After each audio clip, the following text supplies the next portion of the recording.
குல தெய்வங்களோட பரிதாபமான நிலைங்க. அது என்னங்க பரிதாபமான நிலை அப்படின்னு நீங்கள் கேட்கலாம். சாமிக்கு என்னங்க பரிதாபம் வந்துட போகுதுன்னு கேட்கலாம். சாமிக்கு வராது. அந்த சாமியை வணங்குற ஒரு சில மக்களால் குலசாமிக்கு பரிதாபமான நிலை அந்த தெய்வத்துக்கு கூட வரும்.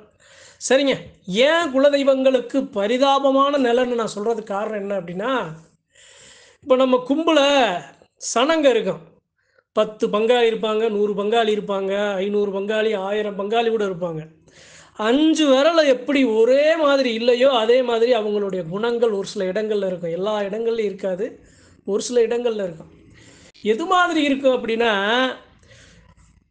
இந்த எல்லையில சாமி இருக்காப்பா, இல்லையாப்பா, சாமி பேசுதாப்பா, பேசலையாப்பான்னு ஒரு சனம் நிக்கும். முதல்ல சாமி இருக்கா அப்படின்னு ஒரு சனம் நிக்கும். ஏப்பா சாமி வந்து ஆடுறாரே, அவர் சொல்கிறதெல்லாம் உண்மையா அப்படின்னு ஒரு சனம் நிற்கும். சாமி வந்தா சாமி எல்லாத்தையும் சரி பண்ணணுமப்பா, நம்ம எதுக்கு, சாமி எல்லாத்தையுமே சரி பண்ணிடும்ல, அப்போ சாமி வரலையப்பா அப்படின்னு ஒரு சனம். இன்னொரு சனம், சாமி வந்தாலும் வரலாட்டினாலும் அந்த தெய்வம்தான் உலகம் அப்படின்னு கிடந்து அந்த தெய்வத்தை அந்த சாமியை வணங்கி வர்ற சனம். இன்னொரு சனம், அந்த சாமியை நம்பாமல் இருக்கிற குலசாமியை நம்பாமல் இருக்கிற அதை விட்டுவிட்டு எல்லா சாமியும் நம்புறது. குலதெய்வ எல்லையில் இருக்கிற சாமியாடிய அந்த இடத்துல மதிக்கப்படாமல் அந்த சாமியாடி சொல்கிற அருள்வாக்கை கேட்காம இருக்கிற வெளியில் இருக்க எல்லா தெய்வங்களையும் எல்லா சாமியாடிகளையும் அருள்வாக்கு கேட்குறது. அது கேட்குறது தப்பு இல்லை. ஆனால் அதே மாதிரி வெளியே இருக்கிற சாமியாடிகளோட அருள்வாக்கை கேட்குற மாதிரி உள்ளே இருக்கிற நம்மளுடைய தெய்வங்களோட அருள்வாக்கையும் கேட்கணும்னு சொல்ல வரேன். இதே மாதிரி எண்ணற்ற முகங்கள்ங்க. இப்படி எண்ணற்ற முகங்கள் இருக்குது பார்த்தீங்களா, இதனால தான் குலதெய்வம் பரிதாபமான ஒரு சில நிலையில் ஒரு சில நேரங்கள் இருக்கும்னு சொல்ல வரேன். குலதெய்வங்களோட பரிதாபமான நிலைன்னு ஏன் சொல்கிறேன் தெரியுமா? எப்படி சொல்கிறது அப்படின்னா, தன்னை வணங்க வர்ற சனா எப்படி சொல்கிறது அப்படின்னா, மனசில் ஒன்றை வச்சுட்டு செயலில் ஒன்றை காட்டுறது தெய்வத்துக்கு பிடிக்காது. அந்த எல்லையில் வந்து அந்த சாமியை மகிழ்ச்சிப்படுத்தாமல் அந்த சாமிக்கு தேவையானதை கொடுக்காம இருக்கிற சனங்களுக்குள்ள ஒரு சில பிரச்சனைகளை, ஒரு சில வாக்குவாதங்களை, ஒரு சில சண்டைகளை, ஒரு சில கோபமான ஒரு செயல்களை அந்த இடத்துல பண்ணும்போது அந்த இடத்துல சாமி சந்தோஷமாக இருக்காது. அதே சமயம் எவ்வளவோ தூரம் கடந்து பல நாள் விரதம் பிடிச்சி அந்த சாமியை பார்க்கணும்னு வந்தவங்க அந்த இடத்துல வந்து அவங்களுக்கு அழகான ஒரு சூழ்நிலையை, தங்கும் வசதியை, இருக்கும் இடத்தை எல்லாத்தையும் அமைச்சு கொடுக்காம அவங்கள கஷ்டப்படுத்துகிறத பார்த்து அந்த சாமி சந்தோஷமாக இருக்காது. அவங்க இதெல்லாம் நான் ஏன் சொல்கிறேன் அப்படின்னா, குலதெய்வம் இருக்கப்பா நம்மளை போய் காத்து கொடுக்கும், குலசாமி இருக்குது நம்ம போய் சாமியை கும்பிட்டு வருவோம்னு தான் எல்லா சனமும் இப்போ வரைக்கும் எல்லாம் நம்ம போய் கும்பிட்டு வந்துட்டுருக்கோம். ஆனால் நமக்கு தெரியாத ஒரு சில விஷயங்கள்லாம் இருக்கும். அதைத்தான் நான் அறிஞ்சதை என்னுடைய தனிப்பட்ட கருத்தாக அன்பர்களுக்கு பகிர்ந்து கொள்ள ஆசைப்பட்றேன். நான் ஏன் குலதெய்வங்களோட பரிதாபமான நிலை அப்படின்னு சொல்கிறதுக்கு காரணம் என்ன அப்படின்னா, நம்ம சாமியை முதல்ல நாம் நம்பணுங்க. இப்போ எல்லாரும் ஒன்று சேர்ந்தா தாங்க அந்த இடத்துல இருக்கிற தெய்வத்தை முழுமையாக நம்ம பார்க்க முடியும். நம்ம ஒன்றே சேரலை அப்படின்னா அந்த தெய்வம் பயந்துக்கிறோம். ஏன் அப்படின்னா, எப்பா 10 பேரில் 4 பேர் சாமியே இல்லைன்னு நிற்கிற சனம், அதே சமயம் சாமியே வந்தால் நான் எதிர்த்து கேள்வி கேட்பேன் நிற்கிற ஒரு சனம், சாமி இல்லவே இல்லைன்னு சும்மா வந்து ஏதோ கௌரவத்துக்கு, அதிகாரத்துக்கு, ஆணவத்துக்கு வந்து நிற்கிற சனம், இத்தனை சனங்க முன்னாடி உண்மையாக நான் போய் நின்னா எனக்கு என்ன மரியாதைங்கிற மாதிரி ஒரு சில சாமி அஞ்சு மருகி நிற்கும். அதனால் இன்றைக்கி இந்த குலதெய்வங்களோட பரிதாபமான நிலைன்னு நான் சொல்கிறதுக்கு காரணம் என்ன அப்படின்னா, இது போன்று ஒரு சில எல்லைகளில் ஒரு சில இடங்களில் இருந்தாலும் அதெல்லாம் நம்ம சரி பண்ணிக்கிறணுங்கிறதுக்காகத்தான் இந்த பதிவை நான் அன்பர்கள்ட்ட பகிர்ந்து கொள்ள ஆசைப்பட்றேன். பரிதாபமான நிலை அப்படிங்கிறது எப்படி சொல்கிறது அப்படின்னா, தெய்வத்துக்கு நம்ம நல்லா நிறக்க செஞ்சுருவோங்க, நிறக்க செஞ்சுருவோம். நல்லா காசு நல்லா ஏதாவது கஷ்டப்பட்டாவது நம்ம பணத்தை எடுத்துகிட்டு போய் கடனை கூட வாங்கிட்டு போய் நம்ம நல்லா செஞ்சுருவோம். செஞ்சுட்டு அந்த தெய்வத்தை நல்லா வணங்கி சந்தோஷமாக நம்ம வீட்டுக்கு வருவோமா? ஆனால் 100க்கு 90% வீடு சந்தோஷமாக வீட்டுக்கு வந்தாலும் ஒரு சில இடங்களில் ஒரு 10% குலசாமி கோயிலுக்கு போனாலே இந்த பிரச்சனை வருதப்பா, மனசு சங்கடப்படுதப்பா, கஷ்டப்படுதப்பாங்கிற ஒரு சில மன வருத்தங்களோடு ஒரு சில மக்கள் வருவாங்க. அதுவுமே அந்த குலதெய்வங்களுக்கு பரிதாபமான நிலை தான்.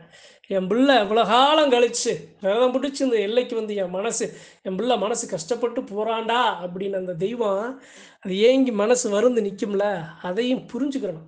சரிங்க, இதெல்லாம் என்ன குலசாமி இது போகிற பரிதாபமான நிலைகள்லாம் இருக்குது. அது எல்லாத்துக்கும் தெரிஞ்சதா, அது எல்லா இடத்துலையும் இருக்குது. இதெல்லாம் எப்படிங்க சரி பண்ண முடியுமா? சரியே பண்ண முடியாதே. இதை எதுக்குங்க இப்போ சொல்லிக்கிட்டு இருக்கீங்க? அப்படியே நீங்கள் சொல்கிறதால இதெல்லாம் எப்படிங்க சரி பண்ண முடியும்னு ஒரு சில அறிவார்ந்த பெருமக்கள் கேட்கலாம். குலதெய்வங்களோட பரிதாபமான நிலையை எப்படி சரி பண்ண முடியும் அப்படின்னா, ஒரே ஒரு விஷயம், நிறைய விஷயம் இருக்குது, ஆனால் இருந்தாலும் ஒரே ஒரு விஷயத்தை நான் சொல்கிறேன். நம்பிக்கை. நம்ம சாமி மேலே வைக்கிற நம்பிக்கை.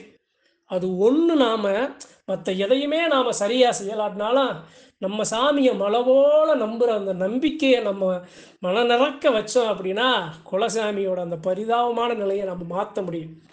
அதாவதுங்க, என் வீடு இருக்குது, என் வீட்டில் இருக்கிற கண்ணாடி எடுத்து நான் முகம் பார்க்காம என் வீட்டை விட்டுட்டு வெளியே போய் ஒரு கண்ணாடியை வாங்கி நான் முகம் பார்க்குறது எனக்கு லாபமா நஷ்டமா? என் வீட்டில் இருக்கிற என்னுடைய தகப்பன், என்னுடைய தந்தை என்னை நல்லா பாதுகாத்துக்குவேன் அப்படின்னு நான் நம்பாமல் அதை விட்டுவிட்டு இருக்கிற எல்லா பக்கமும் போயிட்டு அந்த பாதுகாப்பை நான் தேடி ஓடுனா, என் வீட்டில் இருக்கிற என்னுடைய தந்தையோட, என்னுடைய தாயோட, என்னுடைய அண்ணனோட, தம்பியோட அந்த அருமை பெருமைகளை நான் அழகாக அதை அதை கண்ணழகு பார்க்காம, அதை பெருமைப்படுத்தாமல், அதை மேன்மைப்படுத்தாமல், நான் என் சாமியவே நான் போய் வெளியே போய் என் குடும்பத்தையே நான் வெளியே போய் தரந்தாழ்ந்து பேசினா என் சாமிக்கு நான் என்ன கொடுக்குற மரியாதை? நான் எப்படி என் தெய்வத்தை எந்த அளவு நான் நம்புகிறேன்? இதெல்லாம் யாரால் சரி பண்ண முடியும்னா அந்த கும்பலில் இருக்க குலமக்களால் சரி பண்ண முடியும். நல்ல யதார்த்தத்தை எடுத்துக்கோங்களேன், நல்ல யதார்த்தத்தை எடுங்க. நம்ம இருக்கிற சாமியை மலை போல் இருக்கிற சாமியை விட்டுருவோம், நம்ப மாட்டோம். ஏன்? இதே சாமியை தானங்க அங்கேயும் வச்சு அவங்க அந்த தெய்வத்தை நல்லா மலை போல் அழகாக கும்பிட்டு அருள்வாக்கு சொல்லி எல்லா மக்களையும் காத்து நிற்கிறாங்க. அந்த சக்தி ஏன் நம்ம குலதெய்வ எல்லையில் நாம் ஏன் நம்ப மறுக்கிறோம்? காரணம் என்ன? அதுக்கு காரணம் தெய்வமா இல்லை மனுஷன். அப்போ அந்த நிலையை பார்க்கும்போது தான் அந்த தெய்வம் பரிதாபமான நிலைக்கு போயிடும்னு சொல்ல வரேன். அதாவதுங்க, இந்த பதிவின் மூலியமாக அன்பர்களுக்கு அழுத்தம் திருத்தமாக சொல்கிறது என்ன அப்படின்னா, 5 விரல் ஒரே மாதிரி இருக்காதான், இருக்கட்டும். ஆனால் இருந்தாலும் நம்ம முடிஞ்சளவு நம்ம கண்ணுக்கு நமக்கு தெரிகிற ஒரு சில பிரச்சனைகளுக்கு நாம் குரல் கொடுத்து, நம்ம சாமி இருக்கப்பா, நீ ஏன் மலை போல் இருக்கு, நம்ம சாமி என்னென்ன, நம்ம சாமியை கும்பிடு, நம்ம சாமியை நாம் மதிப்போமப்பா, அப்போ தாப்பா அந்த சாமியோட உருவமே நமக்கு தெரியும். அதை விட்டுவிட்டு நாமளே நம்ம தெய்வத்தை வணங்காமல் நம்பாமல் நாம் வெளியே இது போன்று இருந்தோம்னா நம்ம சாமி எப்பயா நம்ம பார்க்குறதுன்னு ஒரு சில விஷயங்களை சொல்லி அவங்களுக்கு நல்ல ஒரு அறிவுறுத்தி அவங்கள நல்வழிப்படுத்தி தெய்வத்தின் மேலே நம்பிக்கையை வளர்க்கணும்னு சொல்ல வரேன். அப்படி வளர்த்தா தான், அதாவது எப்படி சொல்லுதுங்க, அழுத பிள்ளைக்கு தான் பாலுங்கிற மாதிரி, இறைச்ச கிணறு தான் ஊருங்கிற மாதிரி, சாமி இருக்குன்னு நம்பினா தாங்க அந்த சாமியே பார்க்க முடியும். கல்லுன்னு நினச்சா அது கல் தான்.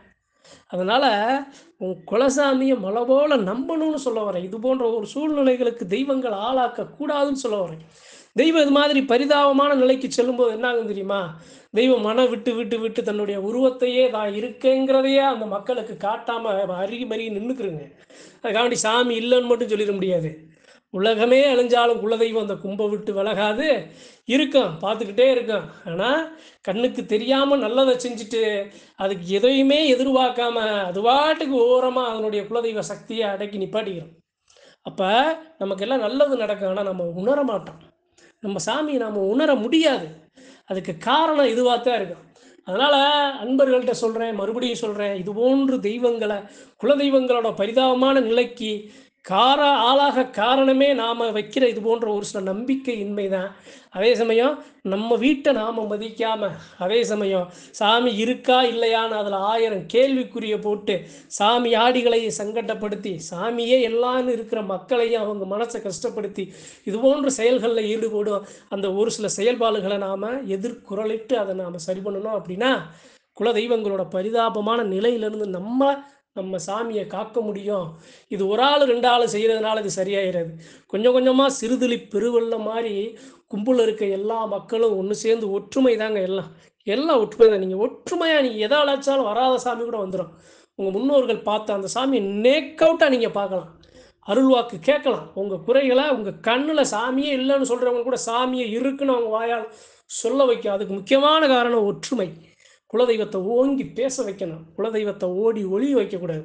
அது மாதிரி நம்மளுடைய செயல்பாடுகள் இருக்கணுங்கிறதுக்காகத்தான் நான் அறிஞ்சதை அன்பர்கள்ட்ட பகிர்ந்து கொள்ள ஆசைப்பட்டேன். நன்றி, வணக்கம். மற்றும் ஒரு பதிவில் சந்திப்போம்.